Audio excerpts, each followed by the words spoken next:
బాలికపై అత్యాచారం కేసులో నల్గొండ పోక్సో కోర్టు సంచలన తీర్పు వెలువరించింది.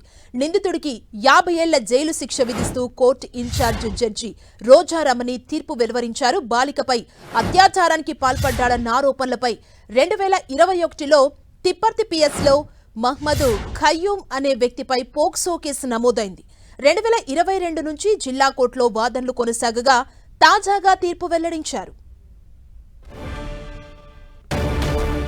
ఇదే అంశానికి సంబంధించి మరింత సమాచారం మా ప్రతినిధి చంద్రశేఖర్ అందిస్తారు. చంద్రశేఖర్,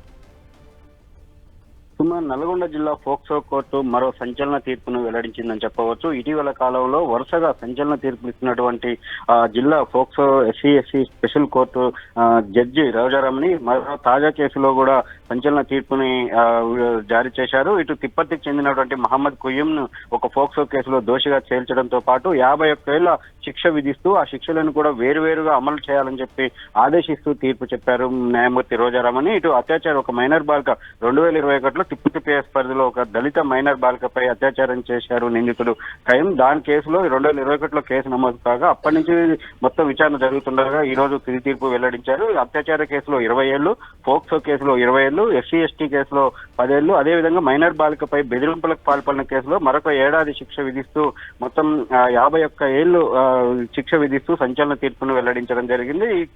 అంటే ఈ కేసులో ఇప్పుడు అక్కడున్నటువంటి పోలీస్ శాఖ అదేవిధంగా అందరూ కూడా సైంటిఫిక్ ఆధారాలతో పాటు అన్ని ఆధారాలను పకడ్బందీకి కూడా న్యాయస్థానానికి సమర్పించడంతోనే ఇటువంటి తీర్పు సాధ్యమైందని చెప్పి అయితే న్యాయవాద వర్గాలు అభిప్రాయపడుతున్నాయి. అదే సమయంలో ఇటీవల కాలంలో ఇటు ప్రణయ హత్య కేసుకు సంబంధించి కావచ్చు, ఆ తర్వాత మరొక పోక్సో కేసు కావచ్చు, ఇటీవల కాలంలో దాదాపు 3 పోక్సో కేసుల విషయంలో కూడా ఇటు సంచలన తీర్పును వెల్లడిస్తూ ఇదే న్యాయమూర్తి ప్రకటన ఆదేశాలు జారీ చేయడం జరిగింది. అదేవిధంగా తాజాగా కూడా ఇటువంటి తీర్పు అంటే ఎవరైనా పోక్సో కేసులు ముఖ్యంగా మైనర్ బాలికల పైన అదేవిధంగా దళిత బాలికల పైన ఎవరైనా కానీ ఇటువంటి నేరాలకు పాల్పడకుండా ఉండేందుకు కఠిన శిక్షలు విధించడం వల్లనే మార్పు తీసుకురావచ్చు అని చెప్పి ఒక ఉద్దేశంతోనే ఇటువంటి తీర్పులు ఇస్తున్నారని చెప్పి అయితే న్యాయవాద వర్గాల్లో అభిప్రాయం వ్యక్తమవుతా ఉంది. సుమా, థ్యాంక్ యూ చంద్రశేఖర్.